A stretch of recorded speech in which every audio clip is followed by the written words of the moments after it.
Coming up next, how to do the Russian hardstyle kettlebell swing.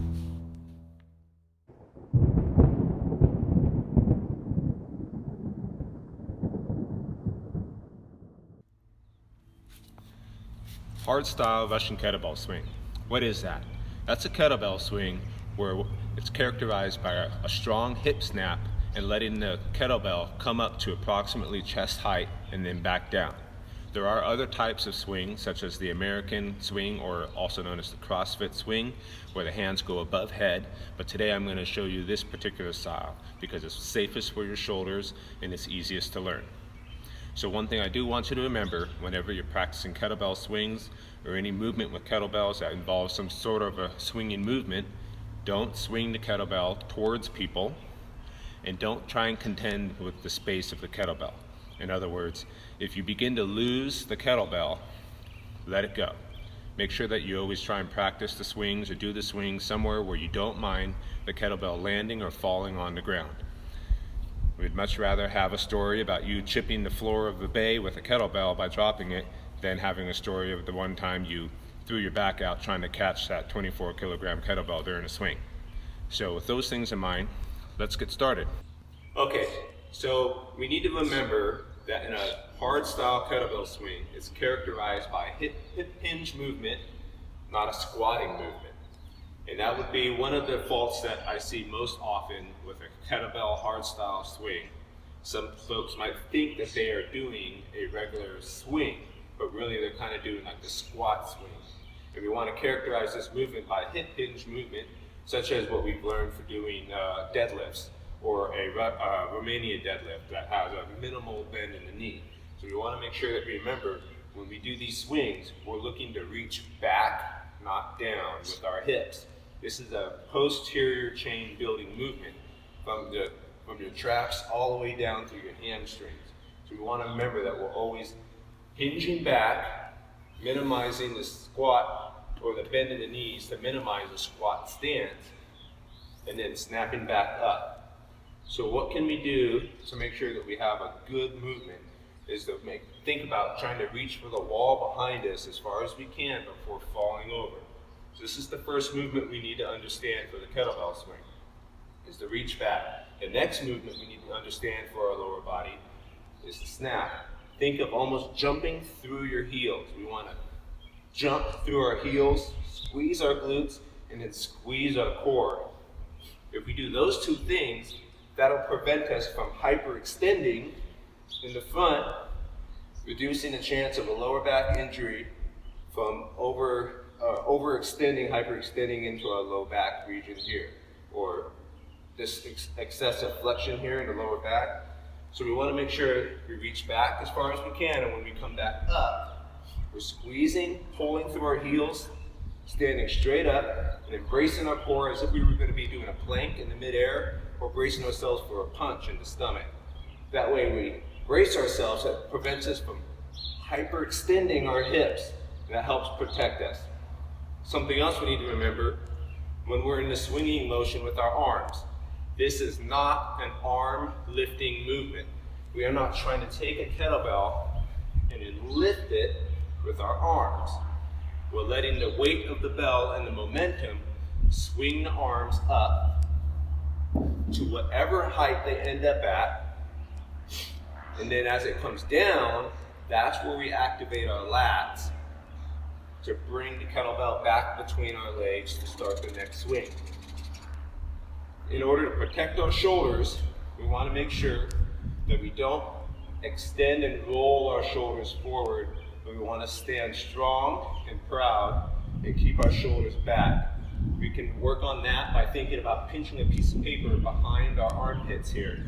So when we come down, almost like we're trying to bend the kettlebell, if we're using two hands, that helps pinch our shoulders down and back a bit, and that protects us from overextending our shoulders, thereby rounding out and then exposing ourselves to potential shoulder injuries.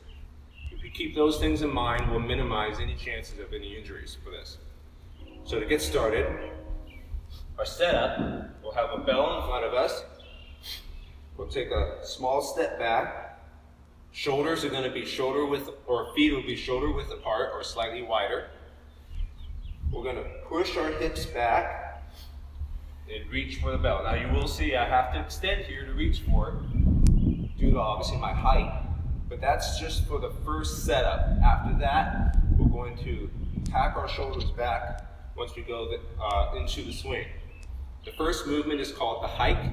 It's just like hiking a football. Familiarize yourself with this movement first before we move on. And a hike would look something similar to this. Push my hips back. I start squeezing into my shoulders here. Back, and put it back down.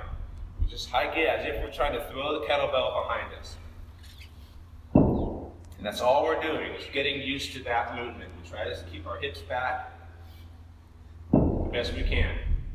From there, we're going to hike, stand up, keep our shoulders back, be mindful to not hyperextend our hips, stand up, come back down, bringing the kettlebell through our legs, and set it back down just as we started.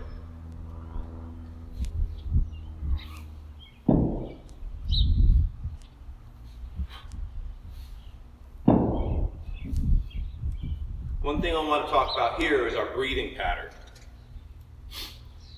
We want to try to inhale when we bring the kettlebell back through our legs. Exhale when we come up. The exhale helps brace our body for that top plank position. And then obviously the inhale is to help us keep on a cycle. So we want to inhale, exhale.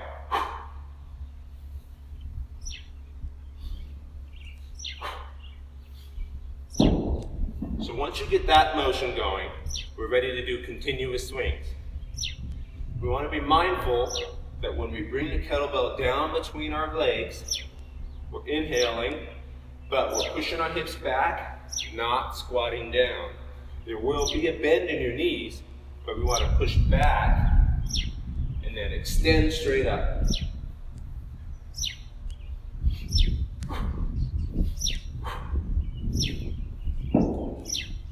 And we would just continue with that, adding reps, going 2, 3, 4, following that pattern. The kettlebell swing is actually very simple and easy to do. We just have a couple of mindful movements that we need to remind ourselves so that we don't injure ourselves doing this exercise. I have a towel here, and that is to help if you're having difficulty with the timing of the swing, or to just do this in general, just to know that you have the right timing. Take a hand towel, pass it through the handle, and hold the towel on either end. What's going to happen here is you won't be in contact with the kettlebell directly, obviously, but that's going to show whether you have the correct timing with the towel. And that'll show the timing of the kettlebell, if you're coming down too early or coming back up too early and your timing is off. It should look something similar to this.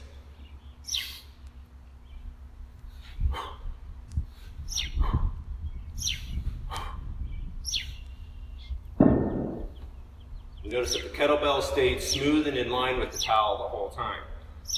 If you have something like this, then you know your timing is a bit off.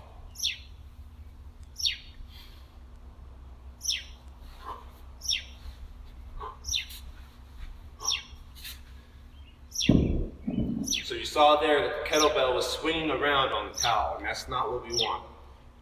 My timing was off with the swing of my body, and when they're out of sync, that's going to lead you to imbalances during the swing and potential for injury. So that's a good one to do, especially when you're trying to start out learning how to do this, is to get your timing down using that towel swing. I hope all that was helpful. That was really quick and fast. There's lots of videos on YouTube on how to do this particular swing. Just remember, this is not a squat movement. It's a hinge movement. And it's not an arm workout for lifting. We want to let the hips pop, let the kettlebell come up to where it's going to go. And then as soon as it starts coming down, you can activate your lats, pull the kettlebell back through your legs, and start the motion all over again.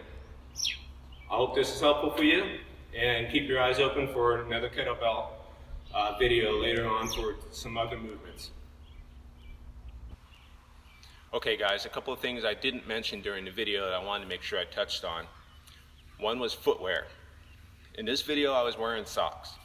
You almost always want to try and do kettlebell swings barefoot or in socks, or if you're going to wear shoes, some sort of like CrossFit style shoe that has minimal padding so you can really feel the ground as you move. One of the benefits of the kettlebell swing is that when you start swinging, your feet will tend to start trying to grip at the ground, and it helps build your feet and your arches. So I would really recommend that you don't wear any running shoes or athletic wear. If possible, do it in your socks or barefoot. Grip. I didn't talk about grip on the kettlebell. We don't want to death grip the kettlebell when we're swinging. We want to have a firm but loose, if that makes sense, grip to let the kettlebell move in our hands. That will reduce the amount of blistering and tears in our hands if you start doing more and more reps. Chalk would definitely be advisable if you have it available. I've been using what's called liquid chalk, and it's basically chalk that's been put in rubbing alcohol, and you squirt it out of a bottle into your hand, you rub it around like it's hand sanitizer, and it dries with chalk in your hands, and it doesn't leave a big cloud of chalk dust all over the place. Also, programming. Generally, you want to try and keep your swings, at least when you get started, to about 10 or less. It's kind of similar to deadlifts.